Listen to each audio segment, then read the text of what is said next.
Hey, what's up, everyone? It's Chase, aka That Gay Jedi, and welcome to my channel. I'm very excited for today's video because it's always a good time hearing what Star Wars stories other people would tell. So I love any submission style video. They're really fun to make, and this video should be no different because today marks the end of That Gay Jedi October takeover, and it's been so much fun celebrating Halloween with all of you. So thank you for the support with that. But also, there's been a lot of increased conversation about Star Wars and horror movies, and maybe a horror Star Wars movie. I know Mike Flanagan recently tweeted out that he would be interested in directing a Star Wars horror movie. So, Mike Flanagan, you should probably watch this video because there's going to be many wonderful pitches that I think will prove bountiful inspiration for a future horror Star Wars project.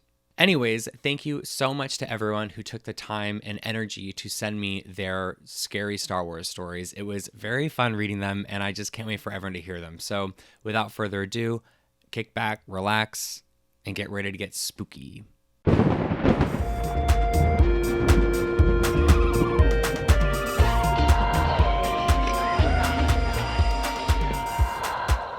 Okay, so I thought it would be fun to start with Brian from Pink Milk's submission. It's a wonderful, playful little story called Testicle of Terror. Brian writes, Mother Talzin's ghost has returned to Dathomir in search of a new physical body. While there, she can sense something haunting her from the shadows. A cloned Palpatine testicle, yes, that is a cloned Palpatine testicle, has come in the hopes that ancient Dathomirian force magic can be used to create a new body that won't wither away like previous clone bodies. However, Mother Talzin has no interest in empowering another male. Can she use the testicle to create a new body of her long-dead daughter Asajj and improve upon Palpatine's dark force power? Stay tuned. I'm sure the answer will be revealed on a Pink Milk live stream, perhaps Friday night at 9:30 Central. Anyways, thank you, Brian, for this wonderful story, and I hope you enjoyed the visual I made for it. Hey, Chase. I thought that I would submit to you a very cliche Star Wars horror idea. I even put a spooky skeleton sweater that my wife bought me. It's a mutual sweater. Anyway, I would love to see a Nightmare on Elm Street style Star Wars movie. I would love to see a dream sort of, maybe like an evil Sith who haunts people's dreams, because clearly there can be force connecting through force dyads, and I would just love any sort of evil slasher. It could just be Freddy. I don't care, but I would love that. I would love it to even model the second movie. Listen, I'm not looking for originality, but maybe he has tiny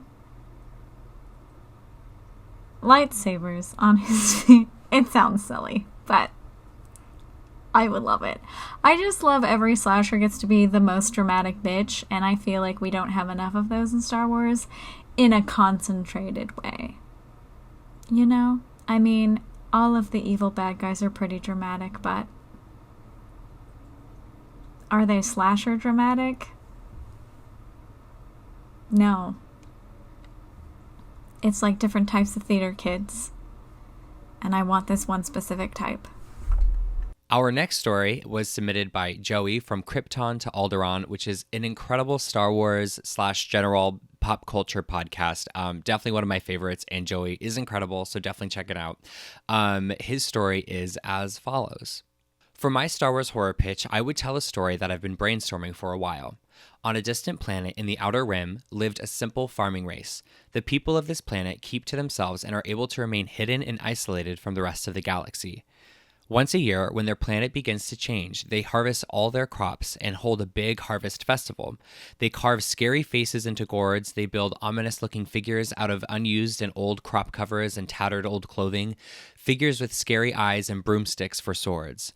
And the people dance and sing and drink and have fun, and on this night only, some children are allowed to use their newfound abilities.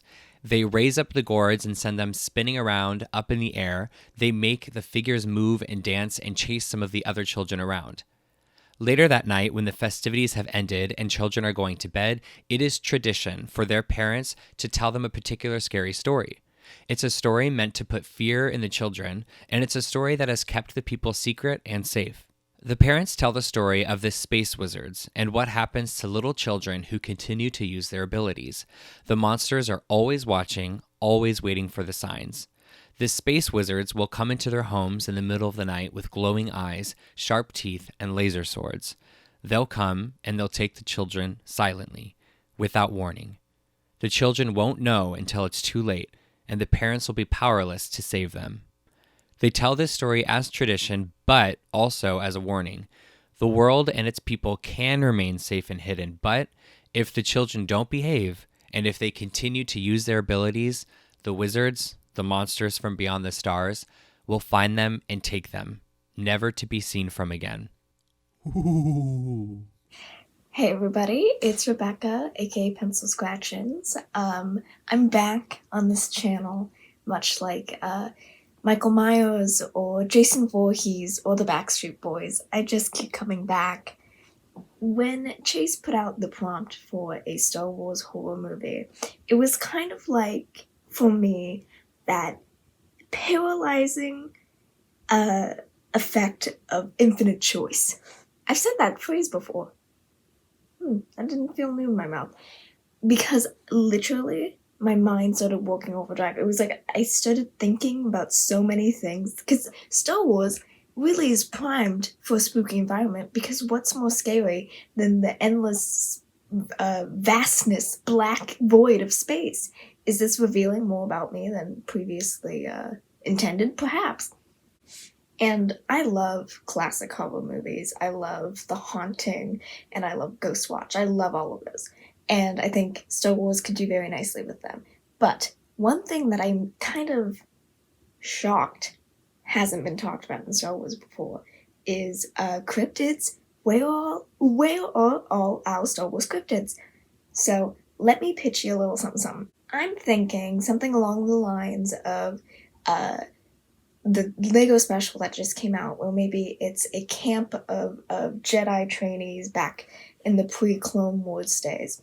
So a camp of Jedi trainees all sitting around trading cryptid and ghost stories from each of their home planets, right? So maybe we have kind of an analog of the Mothman, like Mothra Man. That's already a thing. You know what I mean. The jackal rabbit that's like, a black rabbit. I think there's such an empty space where this could so easily be filled. Think of all the amazing new creature designs that we could have with all these like spooky, are they real, are they not real, hybrid animals, and these monstrous little things. Well, since those are already kind of, commonplace in the Star Wars universe, would a Star Wars cryptid just be like a duck?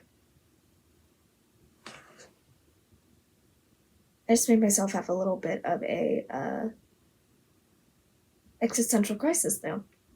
Anyway, I cannot wait to see what everybody else comes up with, because again, there were so many different options. I just want to say happy Halloween to everybody. Stay safe, stay spooky, stay sexy, and I do also have a message from my mother. This is 100% real. This is a message that my mom would like to pass along to you guys.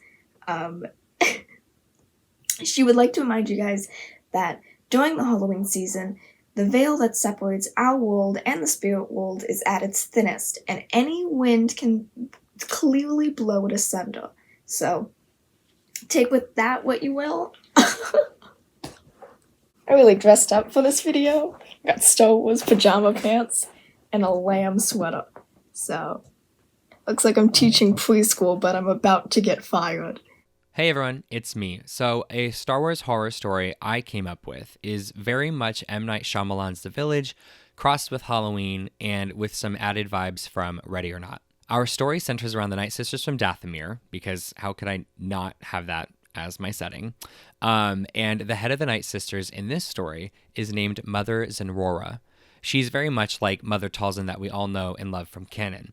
But years before our story takes place, Mother Zenrora accidentally created a beast that has terrorized the Night Sisters for years and has regularly slaughtered any who venture too far away from the Coven. Mothers Aurora believes her accidental creation of this monster came from her reckless, proudful quest to be the strongest witch she could be when she was younger. This part of the story could have some like freaky monster horror flashbacks and also maybe some Frankenstein vibes. Anyways, at the start of our story, Mothers Aurora has been the Night Sisters' fierce leader for decades, and she has a daughter who is second most powerful and next in line as leader of the clan. Zenrora's daughter is out with her friend one day, training within the regular safety zone of the Night Sisters, when out of nowhere the two are accosted by the beast. The daughter fights nobly but watches her best friend die, eventually fleeing to safety with some serious wounds. The first act of the story shows the beast's killings rapidly increasing, getting far more brutal and violent, all the while the killings are inching closer and closer to the heart of the coven. There would be plenty of slasher-style sequences at this point in the story, showing the beast stalking Night Sisters and taking their lives without taking any damage whatsoever, very reminiscent of the boogeyman Michael Myers from Halloween. After some time, Mothers Aurora, who is steadfast and strong on the outside but blaming herself relentlessly on the inside, decides to go Van Helsing on this monster's ass. She ventures out into the dangers of Dathomir determined to bring an end to this murderous creature, and instructs her daughter to stay with the coven and lead the others in case of emergency. Mothers Aurora eventually comes face to face with the monster, and the two engage in a fight to the death.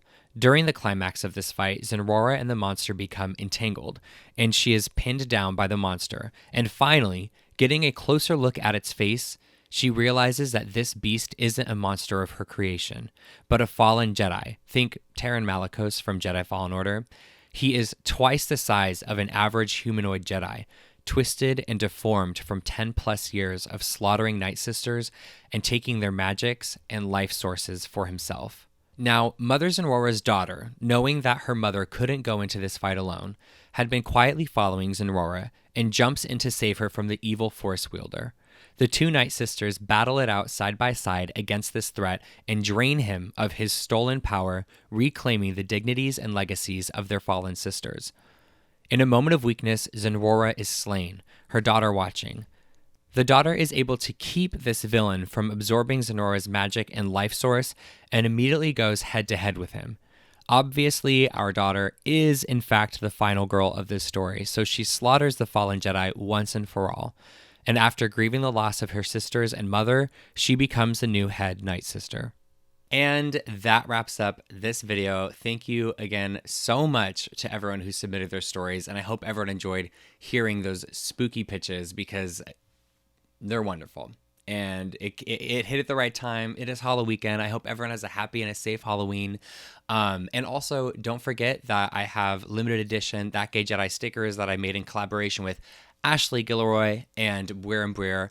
And yeah, so the sticker link will be down below, and you can only get those through the end of the month, so definitely get on that. And $1 from each sticker sold will go to a local nonprofit here in Chicago that provides healthcare and health services to the LGBTQ community.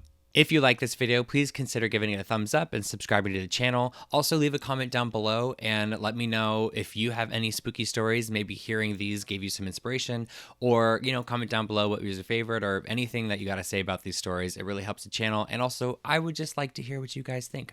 So thank you so much for watching as always. Have a wonderful Halloween, and Gay the Force be with you always.